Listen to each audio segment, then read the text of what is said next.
Hey guys, my spirit's been troubled today. Just kind of thinking, that the vein of this video and the title of it, I've already decided, and it is that the sun is going down, and and I think that is the case. It seems to me, and why it's so important. I know a lot of you guys have a lot of things that you could add to the conversation, and I think it's important that you do so. I think that if you've been on the fence about doing something to get it out there, then you should. Just looking around the world today, religion in the early 300s, 200s, and up until probably now, and beginning with the Renaissance period, it ran amok. It destroyed the gospel. It forever perverted religion. And now we're entering into a new phase of all this, and I think that, science is going to be a major problem as people start going forward. Even the most conservative scholars now are admitting to biblical problems, text problems and stuff they've lied about for so long. And it's scary.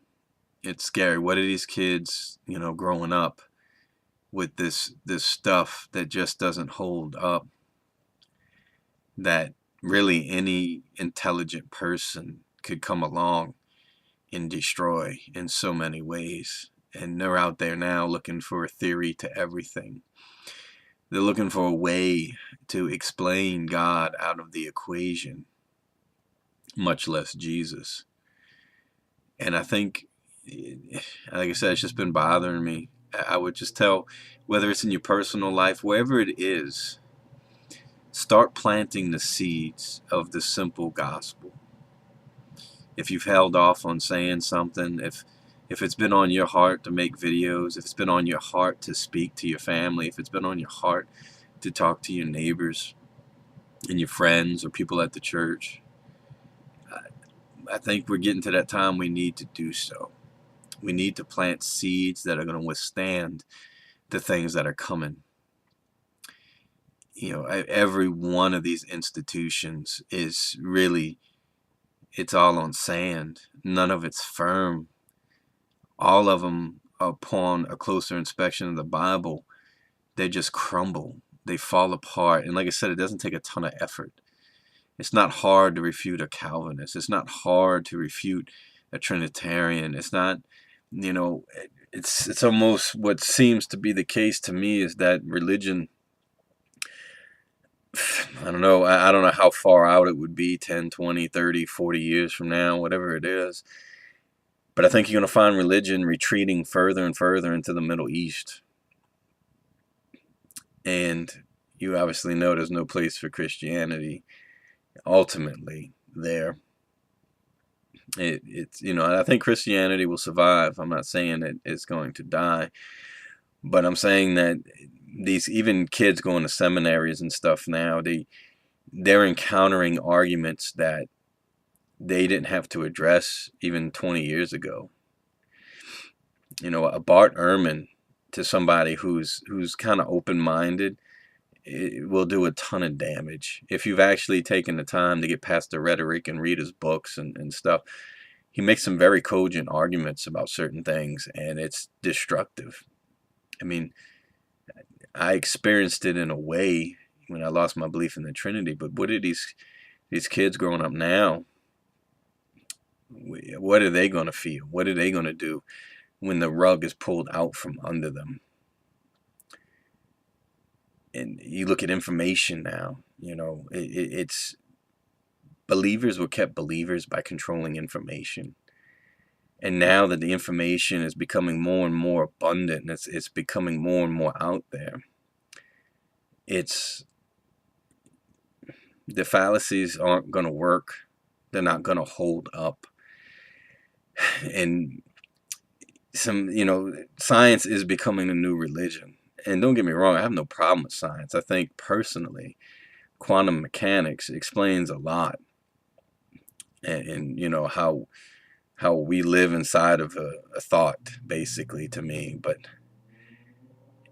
these theories that they're trying to hunt down and that they're trying to prove, they're going to become more cogent, and they already are in a lot of ways. The science is already on a better standing because they're going to deny, you know, any wrongdoing in history. And the religious history has been a bloodbath. I mean, you go to Christianity, it's just as violent as Islam was, you know, in its birth. It waged wars of terrorism up until the recent day. You know, it was even George Bush who put a religious slant on the war in the Middle East, and people are getting sick of it. They're getting sick of religion in general, and I think the danger is they're going to throw out the baby with the bathwater. But I think if we start educating each other, start educating our kids, start getting this message out there. I mean, really getting it out there. You know, we got some brothers with websites going up. Some have websites up already. But do your part. Everyone's an evangelist, whether you like it or not. We're all emissaries of a kingdom. And the job of an emissary is to show people around. It's supposed to introduce them to things. And we need to find we need to introduce this cogent faith, this faith that holds up to the text and allows people to live peaceably. Because like I said, you go into your Pentecostal, and is, you know, the oddity of it all is, you know, people need to get outside of themselves. They need to get outside of the shell of their belief system. I mean, look how funny it is. I'd say it's probably in the 90, 95 percentile if you're raised a Jehovah Witness, if you're raised a Pentecostal, if you're raised a Trinitarian, if you're raised an atheist. Yeah, we all like to focus in on the feel-good conversion stories, but I think the fact of the matter is, you're probably talking 90%. All those people were just so lucky to be born in the right belief system. They're perfectly right. It's this kind of thinking that is leading to the dismantling of Christianity and other religions too. Islam will hold strong because it has a violent, you know, undertone to it. It will violently resist because of political reasons. You know, they don't want the culture of the West infiltrating the Middle East, and they'll fight it for as long as they can. They may or may not be successful in the end. They probably won't be. But I don't know. It's something that's been bothering me. And I would just say we need to get it out there. We need to say something. We can't afford to be bystanders in this. We need to plant seeds that when a child grows up and goes to college 30 years from now, 20 years from now, whenever your children may be born, they need to have a real faith. They need to have something they can hold on to, because the stuff, I have a feeling, the stuff they're going to introduce over the next 30 years is going to be scary. The science that's going to come, the accusations that they're going to make. And yeah, you'll have your evangelical types who are, you know, they ignore the evidence. They don't even interact with the actual science facts that we find. But it's their children that are going to see the fallacy in this. They're going to go to school with kids. They're going to be, you know, they're going to be exposed to a knowledge set that their parents didn't even have access to. Their parents aren't even going to know how to talk about it, because it's going to be stuff that's so out of the ordinary. I mean, if they keep on the road with quantum theory and stuff, and they develop better understandings of it, it's literally going to be the stuff beyond science fiction to their parents. They just have no clue. So it's important that we engage these issues honestly, forthrightly, and most of all, give them a gospel that was actually preached in the Bible, and deal with Bible text problems. And we're going to have to do all this up front. We're going to have to be more transparent than all these other people to stand a shot. And don't think for a minute that you have no effect on anyone. People are like dominoes. And when you put a message in someone, most people will be lukewarm. To me, it just seems to be the fact of the matter. But when you knock that string of dominoes over and you start spreading that message, there are going to be some dominoes in there like you who are going to start new trails of dominoes, and the message will spiderweb out from you. So it is your duty and your responsibility to pass this along to people as best you understand it. You don't have to be perfect. There's many good brothers and sisters out there that have content out there to help explain passages and stuff that you may not be able to put into a cogent argument, but you need to get it out there. I think it's important that we get it out there. And do however it feels natural to you, but do something. That's the most important thing. Do something, because the big guns of intelligentsia, they're loading up. I mean, their theories now are talking about a universe that created itself out of nothing. They're going further and further, saying things to overcome what we would hold to be common sense of a beginning. And they're selling. It's working. They're selling millions of books. Their message is starting to spread out there. And yes, there is a side to science that they don't really talk about, that the consciousness of people affects the world around them. There's more going on than they are willing to admit, but they frame it as a nonchalant thing. It's not a big deal that your consciousness affects the world around you. That's not a big deal at all. So we'll put that to the side and get back to this universe from nothing, and the biblical side of it. There's quite a huge library of textual criticism being built up that is staunchly against the Bible. And it feeds off of ignorance. It feeds off the fact that you live in a bubble. And parents and even most pastors are totally ill-equipped and taken by surprise when someone, usually a young person probably in most cases, but when they come across this information and they see, that's the problem, they've studied it. So they see the facts, and then they bring it to someone in the faith, an elder, and they get an answer that is about as helpful as a pile of beans in a penny can. It's just, it falls utterly short of even approaching an explanation of any of this stuff. And what does it do? It damages their faith. You can't undo it. And there are so many people I know that come out of beliefs like the Trinity and they just fall away altogether, because it's a massive blow to learn something and realize after 20 years it was a lie. It's destructive. And I would say when you talk to people and you start getting through to them, and you'll know the ones you're getting through to, the ones, people who are honest with themselves, you can get pretty far with in a short period of time. But you need to make sure that you stay in contact with them, that you help them along until they've established themselves, because it's your responsibility, number one. I mean, you are the one that yanked the rug out from under them. So you can't just walk away and say, I won. And if that's what you're doing, I would question your Christian motives in the first place.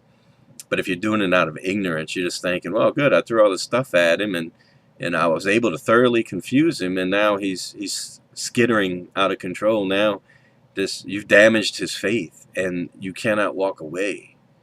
You have a duty to help those people, to help them stand on their own 2 feet. So I'm not even going to say, that's all I wanted to say. Get out there, say something, do something, and complete the work. Follow it through. Introduce them to other brothers. Introduce them to other content, people that can help them, and steer clear. I'll be the first to tell you, there are many Unitarians that I would not introduce anyone to, because they're just as militaristic and loveless as a lot of Trinitarians. So make sure you lovingly help them along and introduce them to content and people that will lovingly help them along. It's our job. And the battleground is closing in. Make no mistake about it. Time is running out. And I'm not giving some cryptic message about Jesus coming back. I'm just telling you, the way knowledge is being circulated around the world today, the things that they are studying today, the things they're going to be teaching in school tomorrow, you're going to have a problem with your children and your children's children unless you start planting these seeds now. Raise them up in the ways of God. So none of this comes as a surprise. That's the biggest weapon you can give them, is to talk to them about this at a young age. So when they go to school and their atheistic friends or their atheistic teacher or their Muslim teacher or their Muslim friend, when they have that aha moment and they spring that text on them or that line of thinking, they have the ability to say, yeah, I know all about it, and this is the truth of the matter. That's what they need. They need the weapons of war. They need to be prepared, because they're going to have to fight. And it's impossible to fight when you don't have any weapons. Hand-to-hand combat doesn't work too well against tanks. And when they start bringing out the scholars and the books and the this and the that, they're going to be overwhelmed. They're going to be washed over in a flood.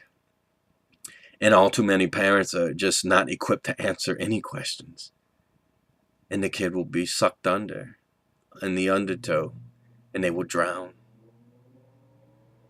Unless, God bless them, someone comes along in a well-made boat that can withstand the storm and pulls them out of the water. That's a big gamble to take. I think we should be focusing on building a fleet. Build your armada around you of people you can trust. You got to have friends. You got to have people around you to fellowship with. That's part of the reason church life, in a sense, is important. It's hard to raise up Christians when there's no one, there's no group, there's nowhere to go, there's no one to identify with. And yeah, some people can do it, you know. There are the lone wolves out there who are just going to see this thing through. But I think a majority of people, they need some kind of human connection. They need that support group around them. And it's perfectly natural and it's perfectly right. You know, as even Paul said, don't forsake the gathering yourselves. And I think he was on to that when he understood that that's part of the reason why people fall away, is that they feel like they're walking up a hill and they just can't get there. There's no one to encourage them. Encouragement was such a big part of the faith. And then it went to the boot, to the sword. You know, it lost its way. We already know. If you're watching this video and you're not a Trinitarian, you already know how bad it is, how it's all been erased. It's a remnant. It's a remnant of people.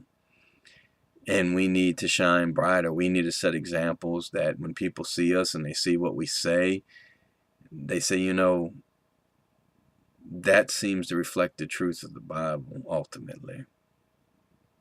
That's what they need to say. And if they don't, it's probably because we're not getting our message across. So, do your job. We do have a job to do. It's fun to sit here and make videos and sit around and pontificate. But we have a job to do. And yes, you know, part of that is making videos and stuff, sure. But we need to get to the nitty-gritty. We need to start building an army. You need to become a little bit military-minded. You need to win them over with the truth in the arena of ideas. And that truth will multiply, and those people will be able to stand strong That's your job. We need to raise up an army of people who are not afraid and protect the ones who are and nurture them until they reach that point of being fearless in God and fearless in what they know and fearless in what they understand. So, I don't know. The sun is setting, my friends. And it seems every day, the gospel gets a little bit more strangled out of the world with all these lunatic theologies and doctrines. So stand tall and start talking to people. Start doing something. Raise up an army. God bless.